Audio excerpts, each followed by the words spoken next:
Have you ever been so angry that you stopped thinking rationally and were ready to do the most terrible things? For me, the feeling of anger was unfamiliar. I had never encountered such strong feelings mixed with a sense of resentment before.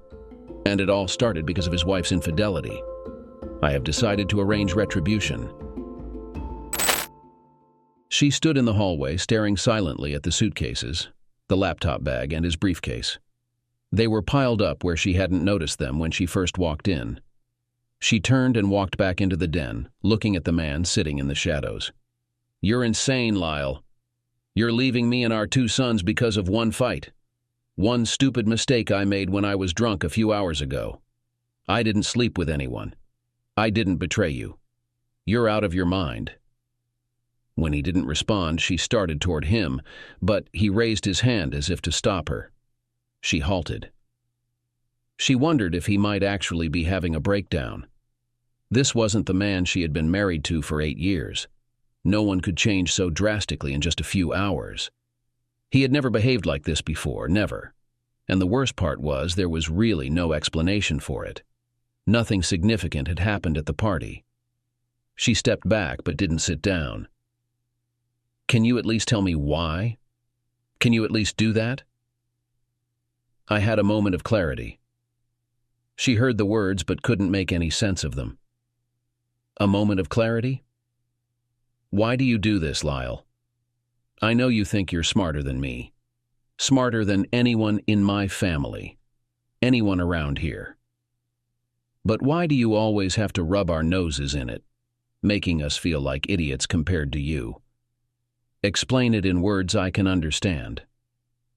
The shadowy figure shifted his position, leaned forward slightly, and seemed to rest his head on his clasped fists. "I'm sorry, Diane, I truly am. I don't mean to come across that way. It's just how English literature professors think and speak. It's not really that hard to explain. We all go through life without ever truly understanding what it's all about. We're blinded by the minutiae of our daily lives, waking up, brushing our teeth, going to work, paying bills, thinking about what's on TV tonight, dealing with the kids having colds, worrying about our weight, or wondering if our spouses are interested in someone else. We rarely step back to see the bigger picture of our lives, except once in a rare while." He paused and she remained silent, hoping he would continue. "I had a moment of clarity earlier tonight." "You keep saying that, but what does it mean? What did you see?" Even though she couldn't see his face clearly, she knew his gaze was intently focused on her. She felt the intensity of his stare on her skin. "I saw our life, Diane. I saw who we are, who we were, and what we've become. It had little to do with what happened at the party. You're right.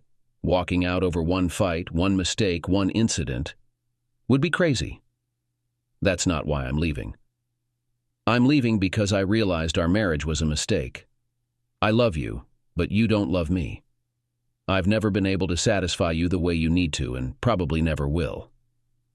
You're a good woman at heart, and you won't leave me because you honor your promises.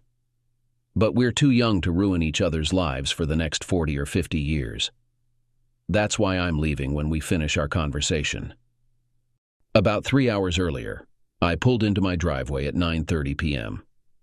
My cell phone had been silent since I left Rivers Trailer Park south of Palatka at 8 p.m., where my wife and around 75 of her family members and friends were drinking and dancing at a monthly party, a tradition for nearly the entire 8 years of our marriage. We lived in Jacksonville, a city of 1 million people in northeast Florida, about an hour and a half north of Palatka. The house was dark except for the automatic yard light with an electric eye sensor that illuminated the front driveway as I walked, or rather limped, up the front walkway. It had been a lively evening, and I felt much older than my 34 years, more like 74. But I only had to carry a 6-pack of Michelob Lights into the house, so I managed. I turned on the kitchen lights and sat at the table where we usually ate most of our meals, instead of the little dining nook where we were supposed to eat. I unscrewed the top of a Michelob and took a long swig of the refreshingly cold drink, letting it slide down my throat. Then another. All the while, I was waiting for my cell phone to ring, Nothing. I looked at the crayon drawings 5-year-old Billy had made at school, which were magnetized to the fridge door, and a photo of 7-year-old David catching his first pass at a Pop Warner Pee Wee football game. I felt a slight catch in my throat and consciously fought back tears as I looked at David, a young boy with dark hair, caught in the moment of his first athletic victory. He resembled his mother, with her dark hair and slender frame. Both boys had inherited their mother's dark hair instead of my sandy blonde, and her light brown eyes instead of my icy blue ones. I swallowed hard, pushing down the lump in my throat. They, along with their mother, had been my entire world until just a few hours ago. Now, I was on the verge of losing them all, and it felt like being stuck on a railroad track in the dead of night, staring at an oncoming train, unable to move. I took another swallow and rested my head against the dark-grained wood of the table for a moment. Finishing off the bottle, I forced myself to get up. Sooner or later, the phone would ring, and eventually, the front door would open. There were things I needed to do before that happened. I walked upstairs to the bedroom Diane and I had shared for the 5 years since we moved into this relatively expensive Mandarin neighborhood. We chose the area because of the good schools. I taught an introductory English literature class at Jacksonville University, a small, private, liberal arts college across town, but I preferred the Mandarin neighborhood for the boys, even if it meant enduring a daily, hour-long commute. I opened the closet door and found the 2 suitcases Diane and I had used for our last cruise to the Bahamas 2 years ago. Then I started opening the drawers and taking out as much of my underwear as I could find. I packed a week's worth of slacks, shirts, and suit coats. I reminded myself to pack a razor, toothbrush, toothpaste, some medications, and all the essentials I'd need for a trip away from home. I leaned over the dresser and felt a wave of nausea. I suppressed it. This trip was different. It was permanent. It was an exile from everything I loved or had loved, and I was never coming back. I knew if I thought about it too much, I'd freeze up. So I methodically packed everything I'd need to start life anew as a single man after 8 years of marriage. I found my laptop and a briefcase with work I'd need for the college. I carried everything down to the hallway leading to the dining room, to the left of the front door. They wouldn't be seen by anyone entering the house unless they walked into the dining room. After gathering everything I could think of, I grabbed the Michelob 6-pack with 5 beers left and went into the den. The front door opened to a hallway that led to the right and then into the den. I sat down in the recliner at the far end of the den and placed the Michelobs on a glass coffee table in front of me. There was a floor lamp behind the recliner, but I left it off. The hallway light was the one that anyone entering would switch on. I stood on a chair and loosened the bulb in the den's central light fixture so it wouldn't turn on when someone hit the switch at the den's entrance. With everything set, I leaned back in the recliner in the darkness of what had been my home, opened the second Michelob, and started taking slow sips. Around 11 p.m., my cell phone rang for the first time. The flip-top Nokia screen lit up in the darkness, displaying Diane's cell phone number. I didn't answer it. About 3 minutes later, it beeped, indicating I had a new message. I didn't check it. 5 minutes later, the phone rang again. Then 3 minutes after that. Then 5:10, and another 5. Diane called, followed by her father Richard, her older brother Dave, her younger sister Kelly, and then Diane again. If there had been any humor left in the world, the string of phone calls might have seemed funny. But all sense of humor had died a few hours ago, and I doubted I'd find anything funny for a long time, if ever. The house phone rang, then the cell phone, and then the house phone again. I had just finished my second Michelob and started on the third. Time dragged on, stubbornly refusing to rewind and undo the day that had ruined my life. Even as I wished for that common miracle, I knew deep down that this had been coming for more than just one day. To truly undo the damage, I'd have to rewind at least 8 years, and that was impossible. It was a cool November, but not unpleasant. The RV park and cabins near Lake Como, south of Palatka, were usually nearly empty this time of year. This made it an ideal spot for Richard Carter, his family, and friends to hold their monthly dance get-together parties in peace, without worrying about noise complaints or police interference, allowing everyone to relax. Richard and his wife Ricky had raised 9 children, 8 of whom were still living. When all the kids, along with other family members like uncles and aunts and friends, gathered, the crowd often exceeded 100 adults. Richard and Ricky had built a road-paving asphalt company that made them millionaires by their late 60s. They enjoyed hosting the monthly Saturday parties, which always featured Southern rock, fried chicken, ribs, oysters in season, and plenty of beer and hard liquor to suit everyone's tastes. Diane and I didn't attend every month, but we tried to make it as often as possible. Richard and Ricky had gone out of their way to welcome a Yankee from the foreign land of Massachusetts into their family, even though I knew there were times they found it challenging to understand me and my way of making a living. I didn't sell cars, repair them, build houses, pave parking lots, or earn money in any of the ways everyone else in their group did. Instead, I stood in front of uninterested young men and women and talked about poetry, novels, essays, and subjects that most of the Carter family barely understood and cared about even less. The drinking usually began around noon. There were cabins available for those who needed to sleep off their excess alcohol, along with a few RVs. Diane and I had sent our boys to stay with friends whose parents we trusted. They knew we might return tonight or on Sunday morning. We reciprocated by watching their kids when needed. An old concrete dance pavilion, primarily used during the Carter parties, had a loudspeaker set up. We ate and had a few drinks while people started arriving and began drinking. By 5 p.m., it was dusk. The music was louder, and the drinking had intensified. Diana walked around the room, talking to people, while I stayed at one of the tables, still covered with food, and nibbled a few grapes. In the gathering dusk, she shimmered like a ghost in a flowing white dress that accentuated her beautiful figure. Her long hair was flying behind her, and I couldn't remember ever seeing a more beautiful woman. Sometimes I found myself just watching her for hours at these gatherings. Dancing and drinking weren't my strong suit. I was surprised that an outsider like me had managed to attract her attention among a crowd of eager suitors vying for her favor. As expected, the combination of alcohol, dancing, attractive women, and impatient men created not the most serene atmosphere. One of Kelly's former fans took her to the dance floor and began to dance provocatively with her. Much to her disappointment, it all quickly stopped because of her husband Billy, who quickly intervened, delivering a powerful punch. Fortunately, sanity prevailed, and pretty soon the beer started flowing again. A few moments later, the two men reconciled, and the former fan even received a kiss from his former passion. Meanwhile, Billy and Kelly slipped away in search of privacy, as they usually did at every party. The pavilion became increasingly crowded, with even Richard and Ricky swaying to the rhythm of Southern rock. It was then that I realized I'd lost sight of Diane. When I finally spotted her, my stomach knotted. She was engaged in a slow dance with a tall, dark-haired man, wearing a calico shirt and jeans.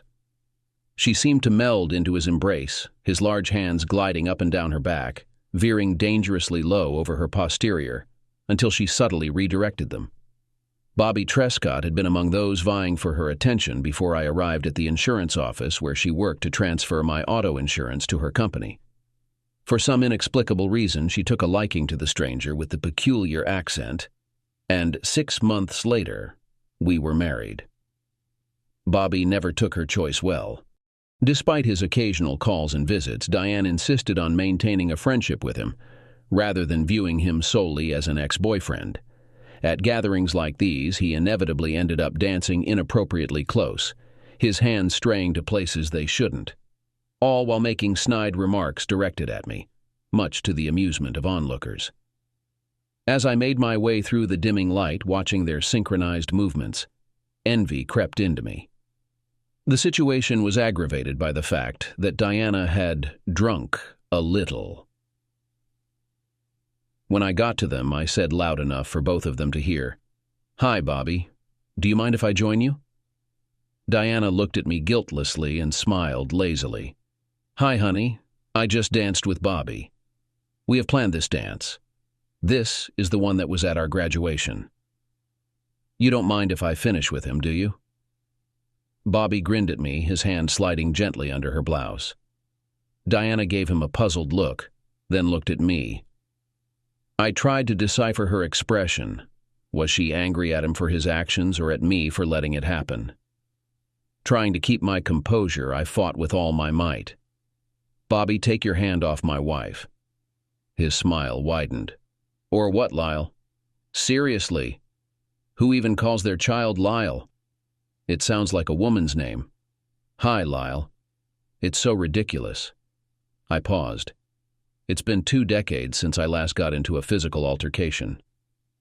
I don't care what you think of my name. Let my wife go.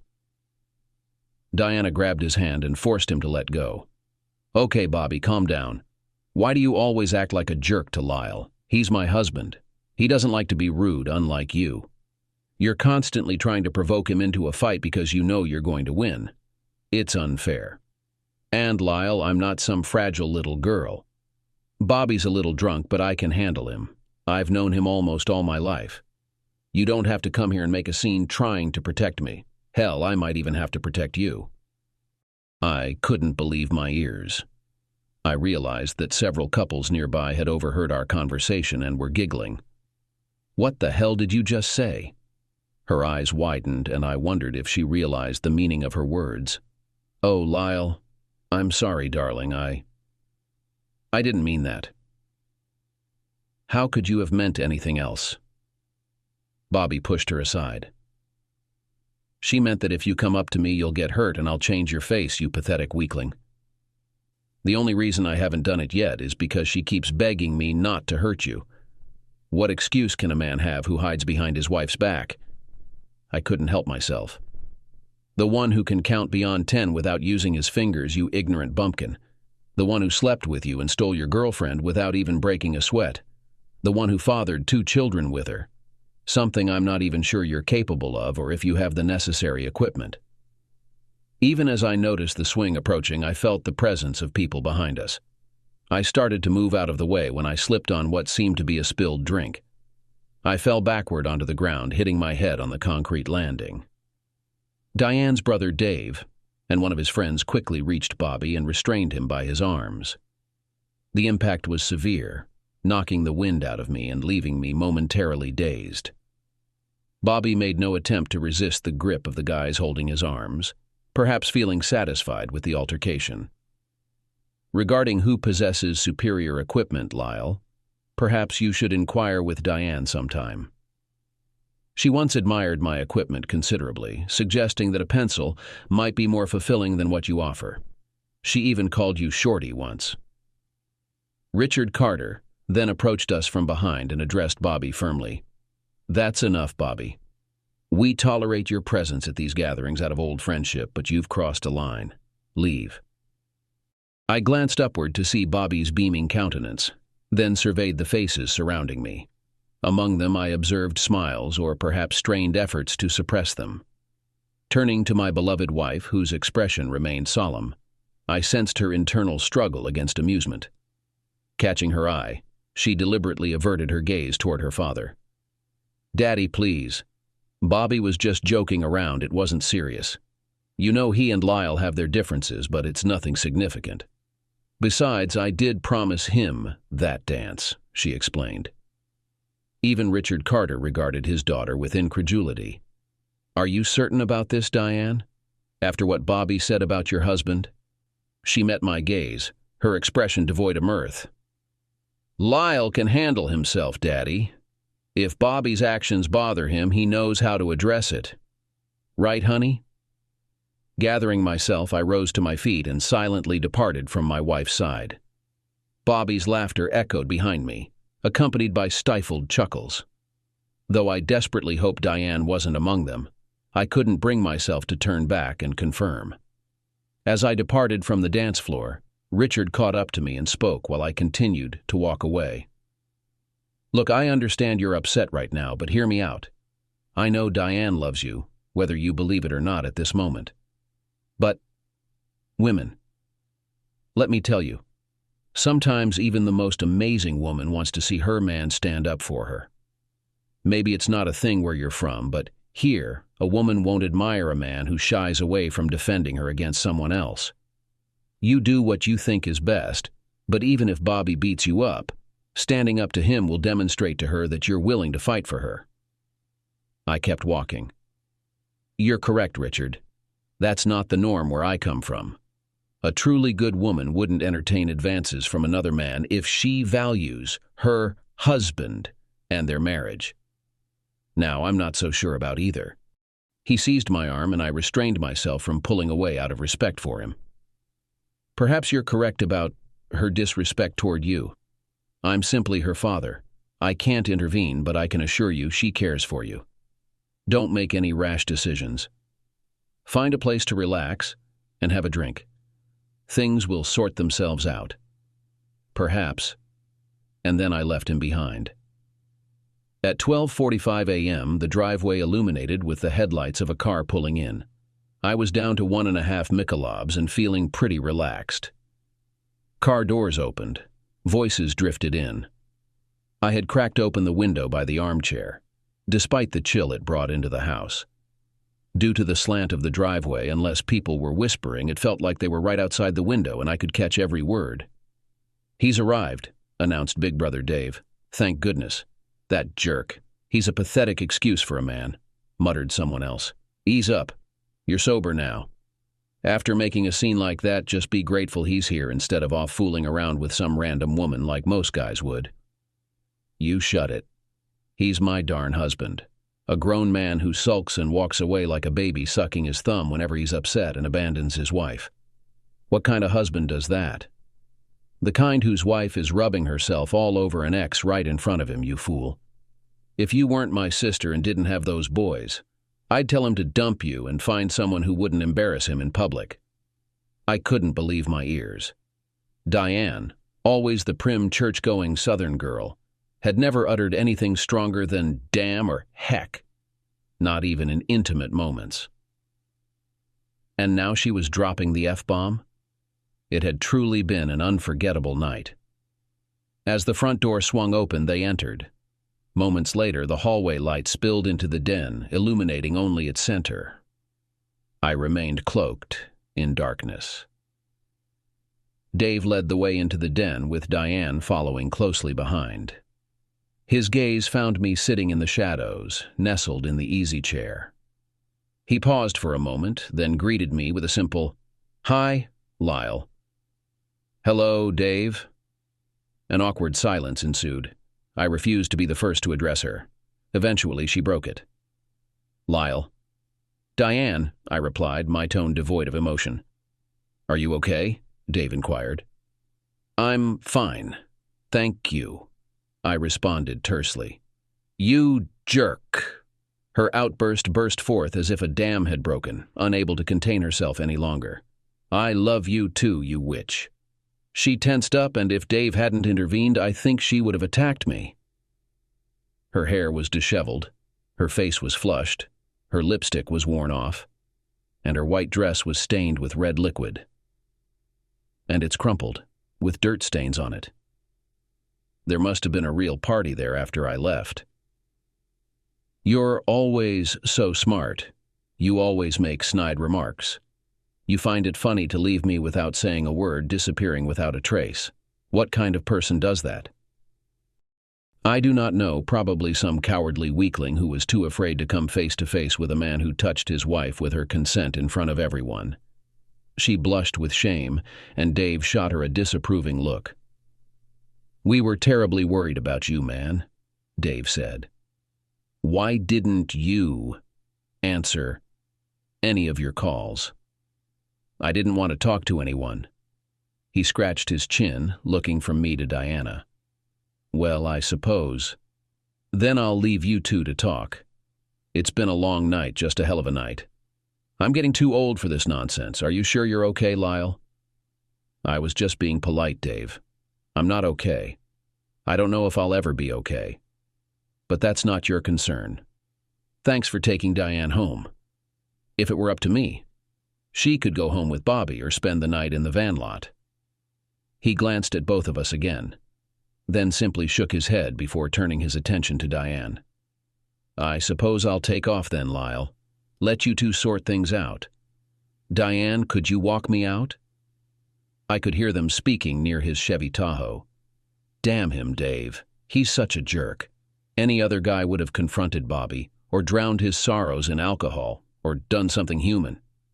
But no. He just walks away and broods at home. He's not... I would have punched Bobby's lights out, and so would Tommy and most of our friends, but Lyle's not like that. He's not the fighting type. You knew that when you pursued him. You remember. I remember very well.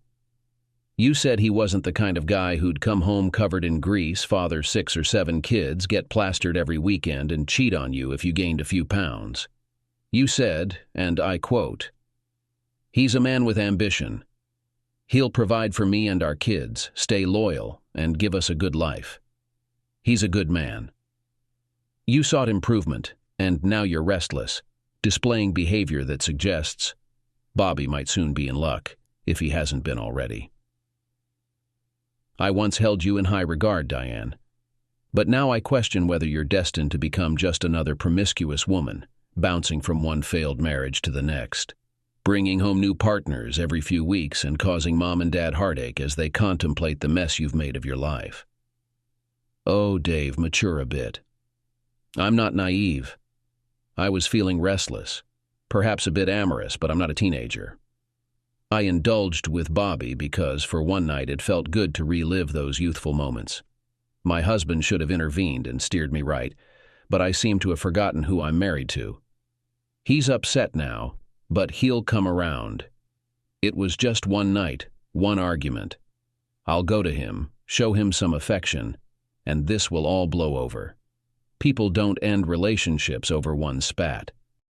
You better hope so, sister. Just because I'm in construction doesn't mean I'm clueless about your husband. I have clients and partners whose children attend JU. They gossip about Lyle. He's young, he's got his looks, he's smart, and plenty of those college girls find him attractive. There have been times when he could have traded grades for favors. There were female professors. One of them, let's just say, was very forward in pursuing him to the point where the dean had to intervene and warn her to back off or face consequences. So go in there and do whatever you need to do to keep him interested. If you lose him, he won't be moping around for too long.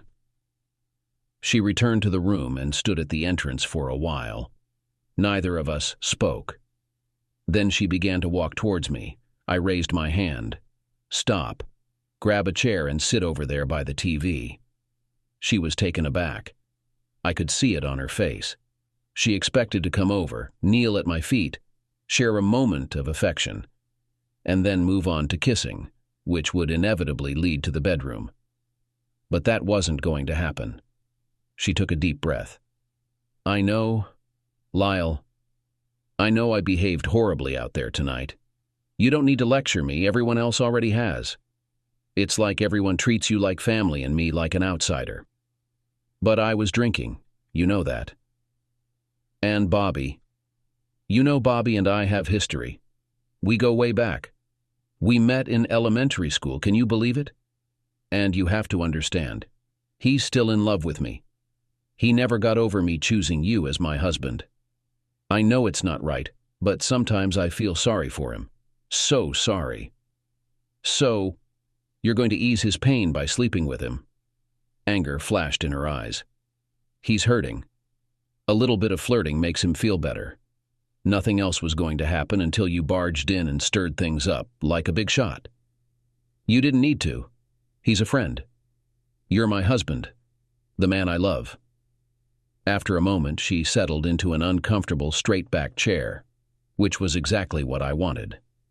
Not to change the topic, Diane, but I'm curious about something. I left the campground around 8. My phone didn't start ringing until 11. I understand the campground is vast and busy, but it took you 3 hours after that incident to realize I was gone. It seems you must have been preoccupied with guilt to notice my absence in just 3 hours. I suppose if we hadn't argued, you wouldn't have noticed until the next morning. That speaks volumes about my importance in your life. Anger flashed in her eyes, and she seemed about to retort before something occurred to her, causing her to pause. My goodness, Lyle, you really don't know, do you? Know what? Everything went haywire after you left. I did forget about you, everyone did, for a little while. But it doesn't mean I don't care for you, it's just... Okay. What happened? After that, Bobby and I danced briefly. I know I shouldn't have, but I was really angry with you. I know you don't usually get into fights, but... God. I hate to sound childish, but I was upset that you didn't even confront Bobby. If he had hurt you, I would have been there for you, comforting you. I wanted to be there for you. You're my husband, but you just walked away. So, yeah, I was mad. I danced with him. And you know Bobby, he was drinking. So after a while, he went off to the bathroom. Knowing Bobby, I figured he'd either go to the lake or behind one of the cabins. I started chatting with some people and completely forgot about Bobby for a while. After about 30 minutes, I started to wonder where he went. I wasn't worried about you because you tend to wander off, and we usually reconnect later in the evening. Then, I heard a scream, and everyone started running toward the lake. People were gathered around someone lying on the ground. I tried to get closer, and then I realized it was Bobby. It was awful. His face was covered in blood. One eye was swollen shut. They told me his arm was broken, and he had some broken fingers too. Dave and some others were conversing with him, and I overheard them mentioning the need to contact the sheriff. 3 individuals resembling bikers had confronted Bobby, accusing the older party attendees of ruining their gathering. As the argument escalated, all 3 of them turned on Bobby. He remarked that a few of them would be nursing injuries for a while, but they outnumbered him. Chaos ensued thereafter. We called for medical assistance for Bobby, and the sheriff's office dispatched 3 patrol cars to scour the park, checking if the bikers remained or if anyone else was present. Eventually, people began ensuring that everyone was safe and present. I absorbed her words, and a glaring question crossed my mind.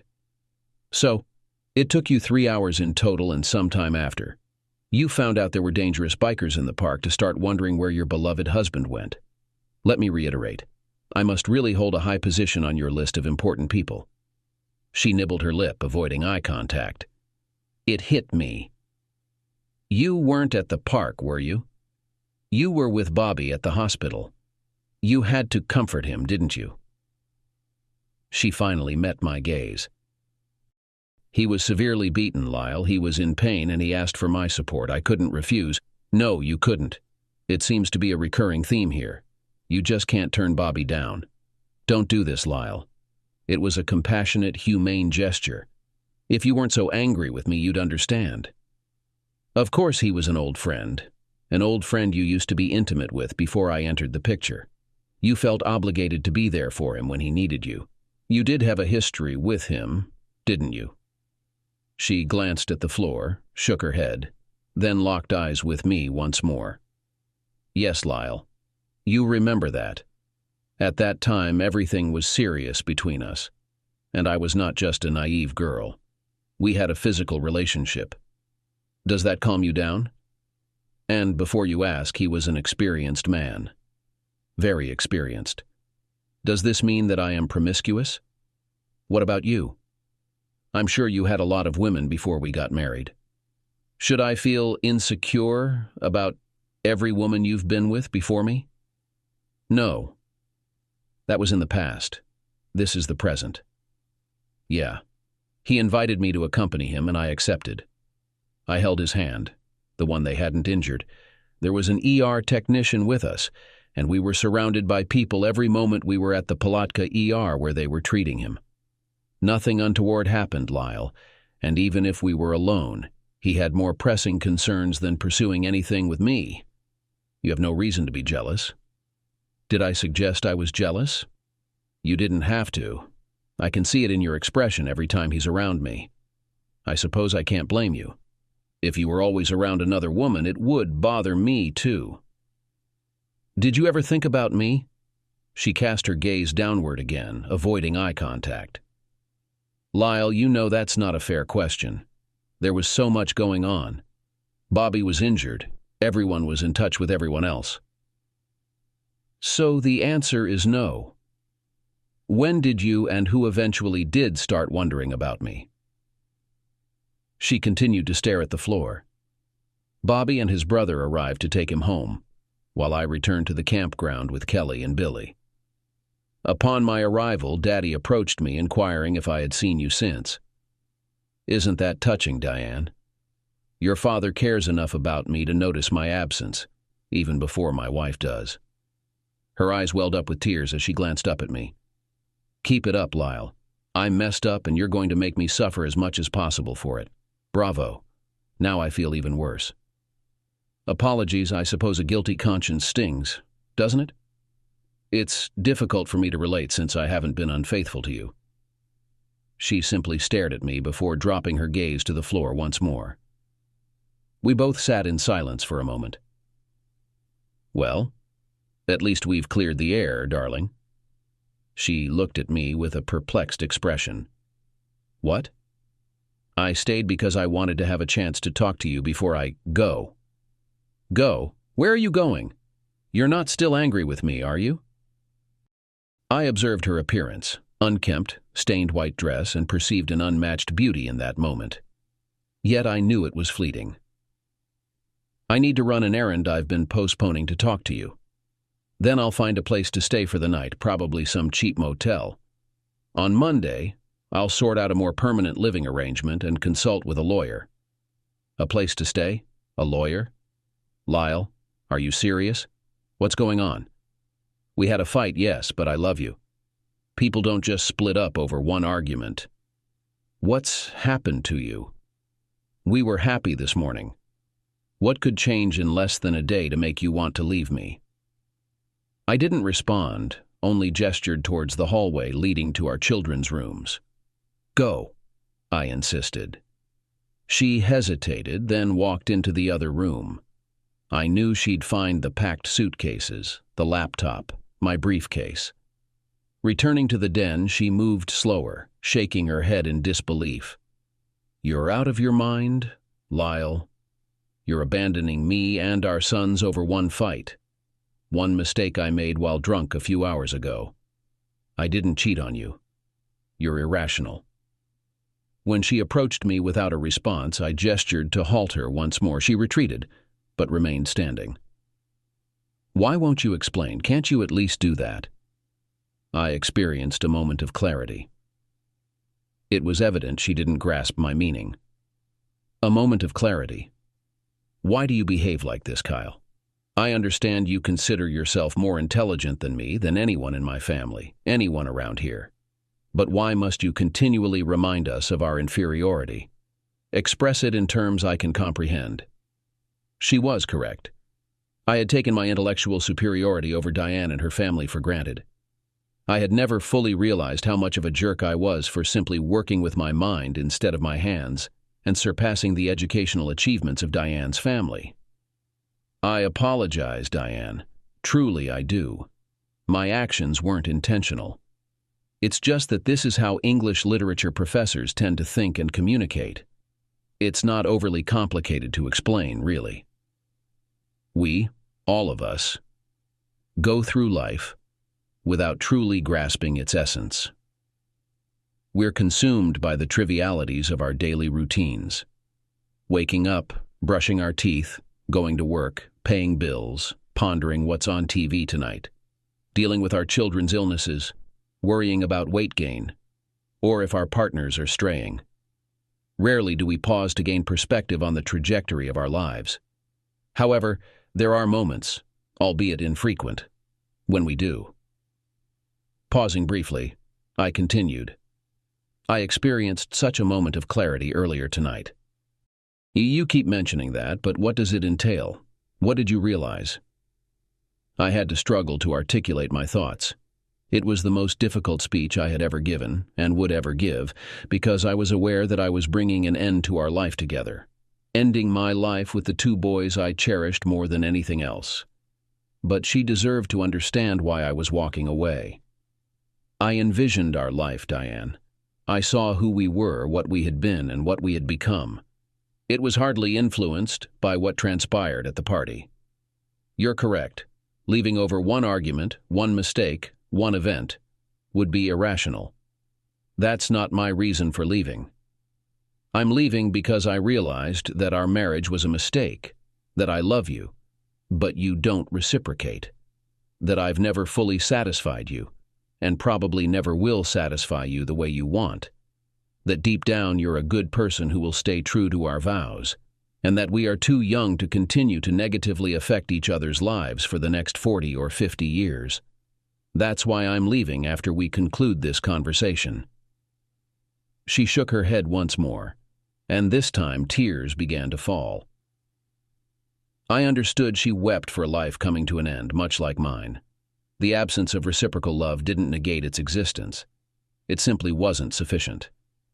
How can you speak so harshly, Lyle? How can you be so unkind? Look at me, Diane. Answer me honestly, and if I'm mistaken, I'll reconsider my words. A flicker of dread passed over her expression, indicating she anticipated my inquiries. Have you ever been unfaithful to me, darling? Have you been involved with another man since we wed? She remained silent. The expression on her face was a response in itself. Thank you. This is one of the reasons I cherish you. You could have deceived me or offered half-truths, but you're too virtuous. You're incapable of dishonesty, yet you also refuse to disclose the truth that would shatter me. But we both know the answer. Your silence speaks volumes. And the second question. Do you have romantic feelings for me, Diane? I care deeply for you, Lyle. How could you even doubt that? Regardless of anything else, you have to understand that I care for you. But that's not what I'm asking, Diane. Are you romantically in love with me? I'm not sure I follow. You love your family, your parents, our children, your siblings. I know you'd do anything for them. But being romantically in love is different. It's that feeling of breath catching in your throat when you see a person, the way your heart races when they're near, the desire that consumes you when they're away. It's how I feel about you. I'm not sure if you felt that way when we were married, but I know you don't feel it now. You could be a great sister to me, but you're not a wife. Is that all? She got up and walked towards me. Is this all about intimacy, Lyle? Is that what it comes down to? You're upset because I'm not some vixen in bed with you. I know that I don't often get complete satisfaction, but I enjoy our closeness. It doesn't have to be fireworks, it can be quiet. But it makes sense. I got up and went out into the bright light to get closer to her. When they merged into a circle of light, her breath caught in her throat and she staggered back. "Oh my God," she exclaimed. "Diana, you've never had fun with me, do you know that? You've never screamed with pleasure like you did with someone else. You just like being there, and you let me control you. Do you really believe that I don't care, that you don't care about me in this regard?" She halted her retreat and extended a trembling hand, delicately brushing one side of my face. Her fingertips cautiously explored the swollen skin encasing my nearly closed left eye.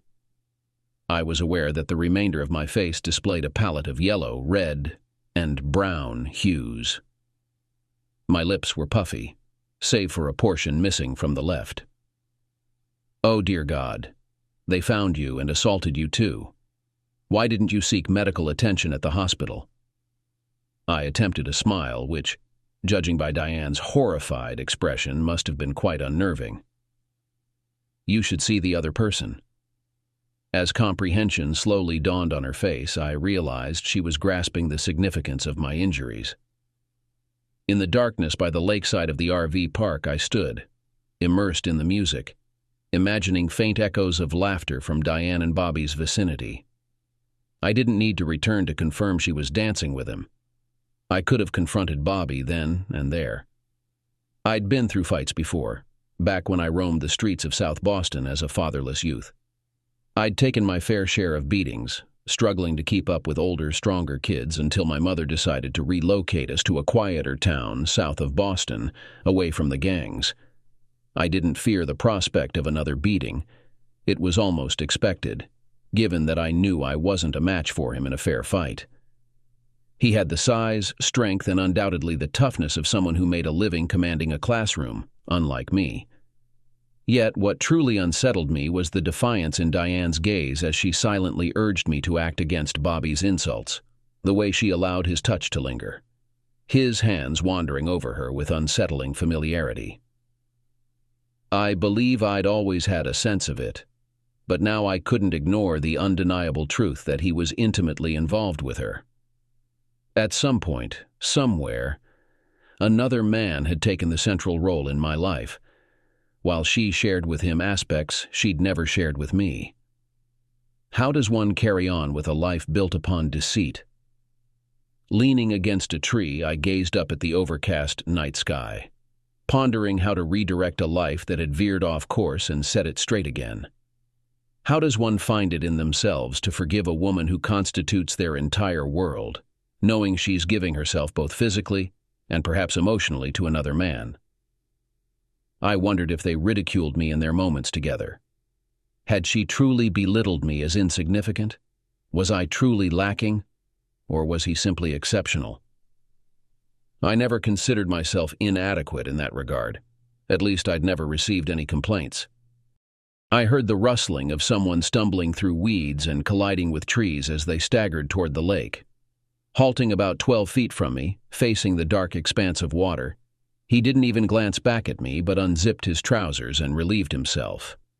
Even from behind, I recognized him immediately. I had no intention of acting.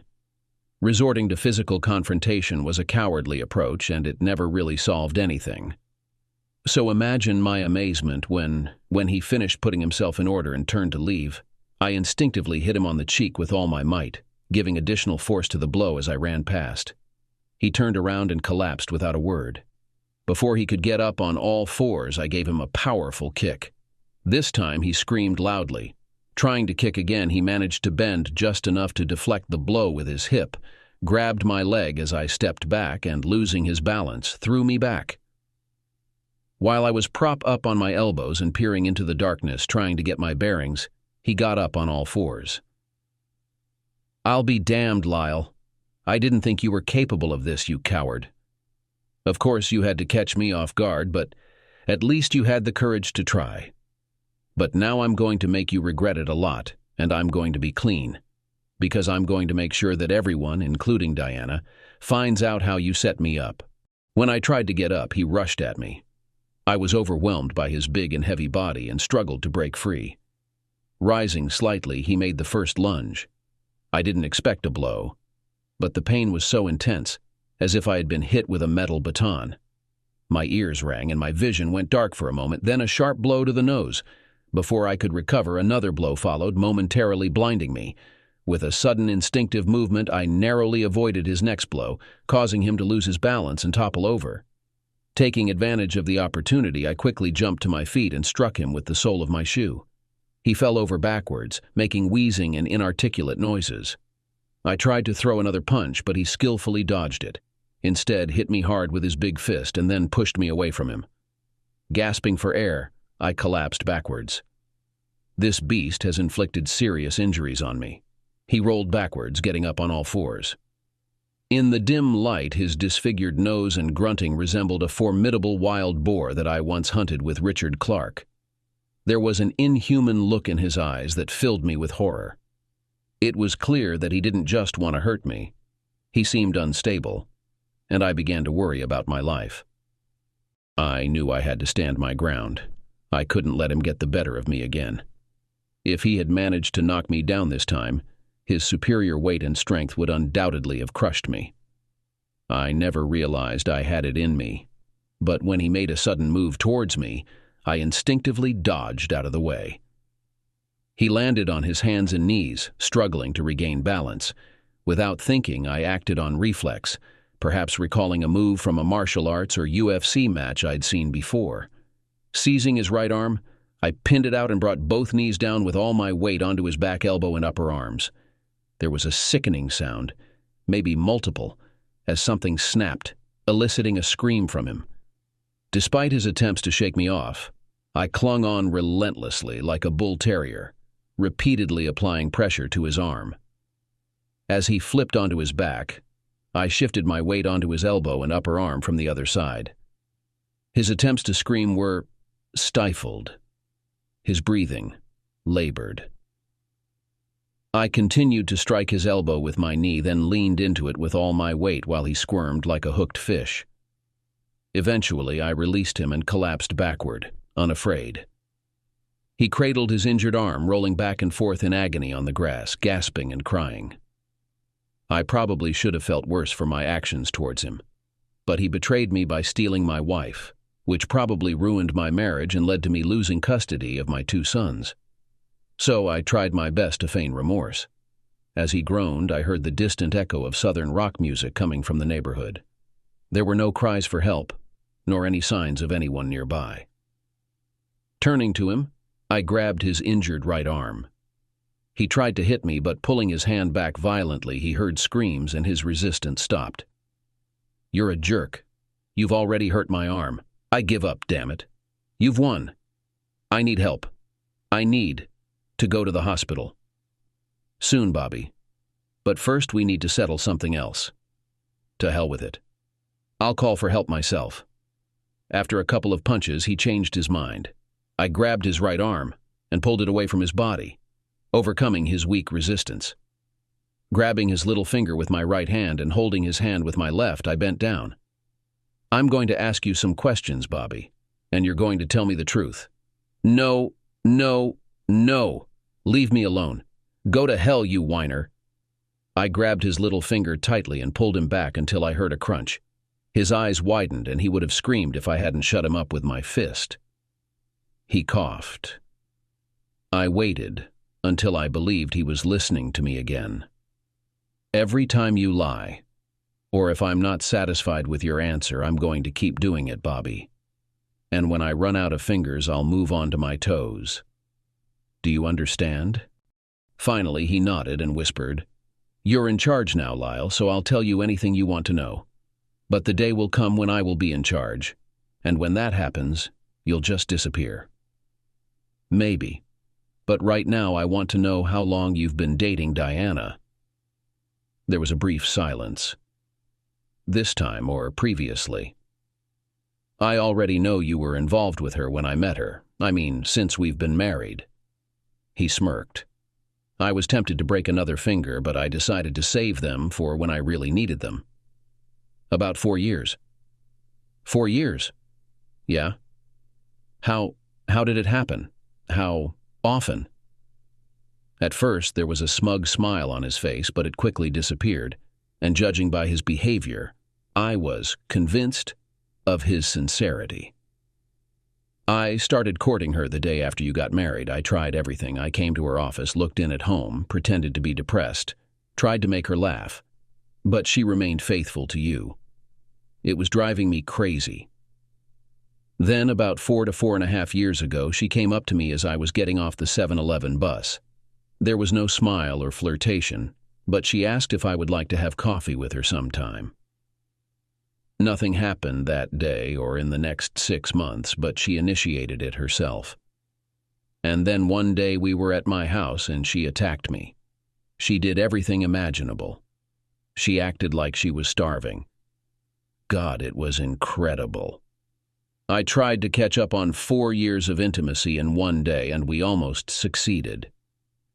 He tried to laugh, but instead choked and, tilting his head, spat out something that looked like a fragment of a tooth. He took a slow breath before speaking. "I thought I had her back.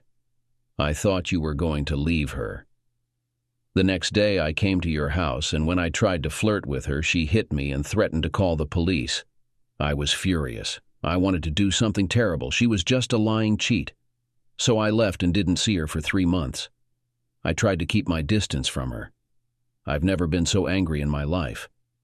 And then one day," he spat, then leaned back, resting his head on the grass. She showed up at my door. Without saying a word, she knelt down and, you know, we spent 48 hours together. She told me that you took the boys to visit your mom in Massachusetts and will be away for a week. We've been doing this for 5 days in a row. He shook his head, putting on an almost friendly smile, a man-to-man gesture, despite the fact that his face was disfigured. We become idiots when it comes to women throwing themselves at us. I thought she was with me again, but as soon as you came back, she ignored me. When I went to see her while you were there, she was friendly, but nothing more. No touching, no intimacy. He tried to move his hand, which I was clutching tightly, but flinched at the slightest pressure. And this has been the case for the last 4 years. Every few months she comes back. We lose our minds for a day or two. And then she comes back to you as if nothing had happened. I attempted to comprehend what he had disclosed to me. This wasn't merely a one-night affair. 4 years. 4 damn years she had been betraying me.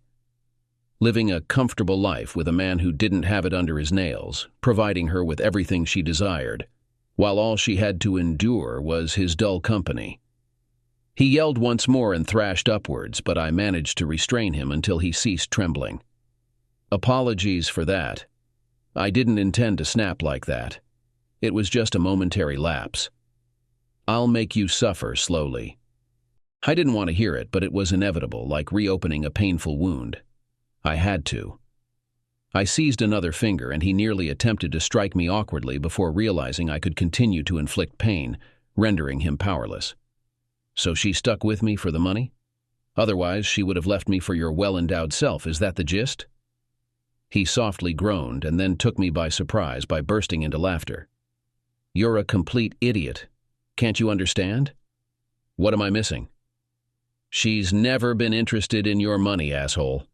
I work with heavy machinery and earn almost as much as you do, judging by what she once mentioned in bed. And you know that Richard and Ricky agreed to split their fortune before they went broke. In a few years, she will have more than enough money to surpass you. Financially, you are not a great success. Then why? She loves you, you fucking idiot. Why, I'll never understand. Does she love me? Is that why she sleeps with you? For God's sake. You don't understand anything at all, do you? One day she said she would take a nap while you were in bed. That's how uninteresting you are. She tries to be faithful to you, but eventually gets so desperate that she comes to me. And I'm giving her what she needs. She was the coolest woman I've ever been with, and you drive her to the point where she falls asleep.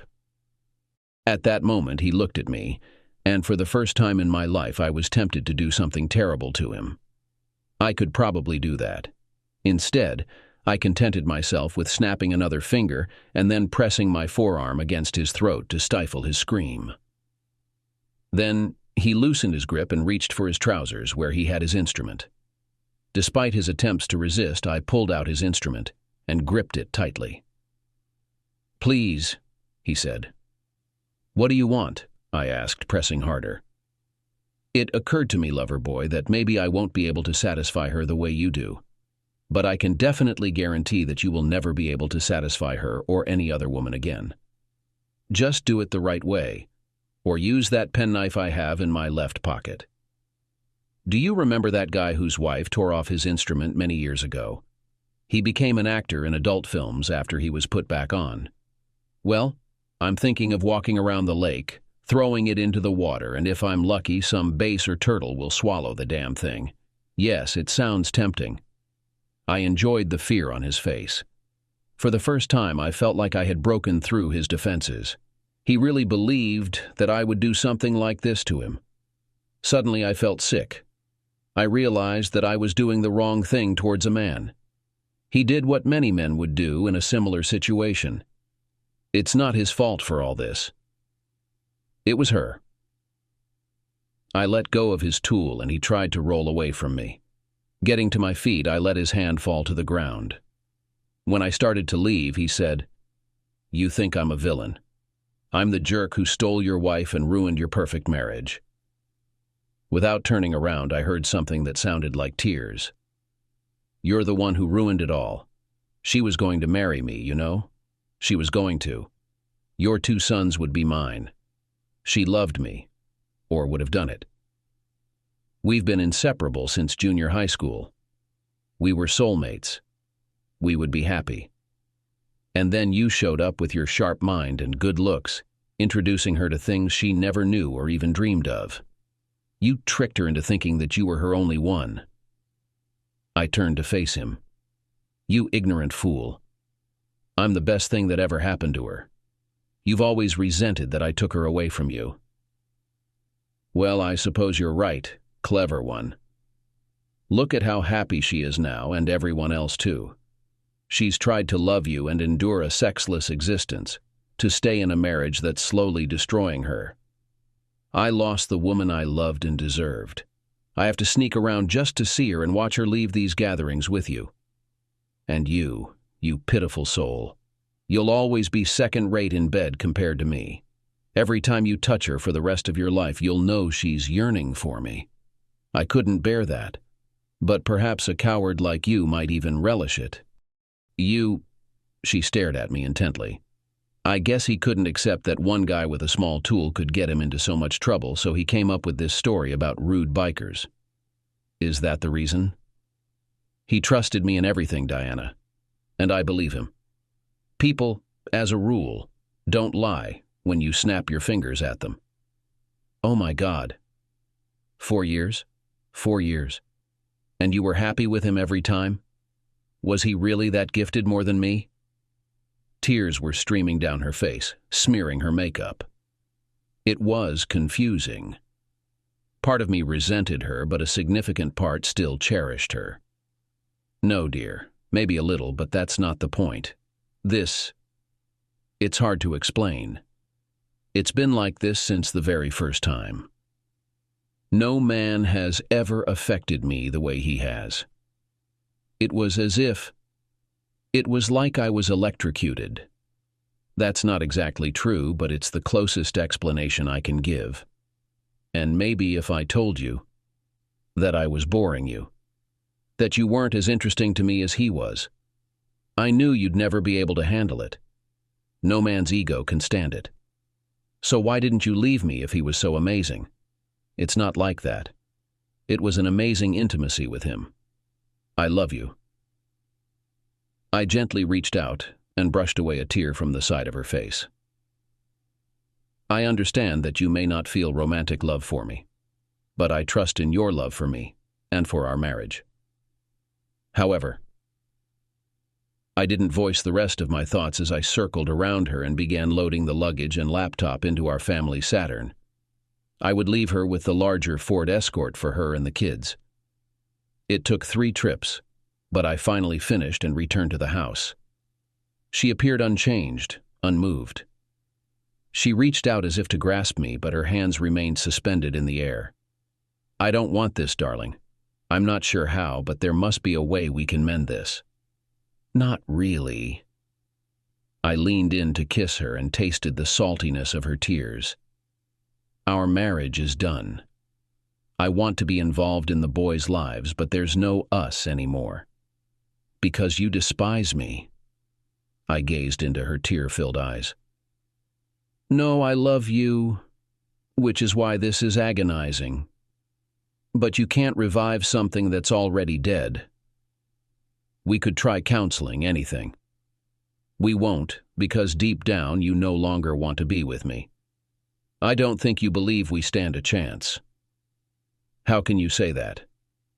Remember when I mentioned that silence speaks volumes? Sometimes silence conveys more than words.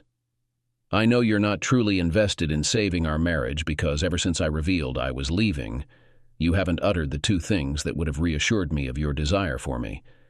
They're the first things I would have said to you, but they never crossed your lips.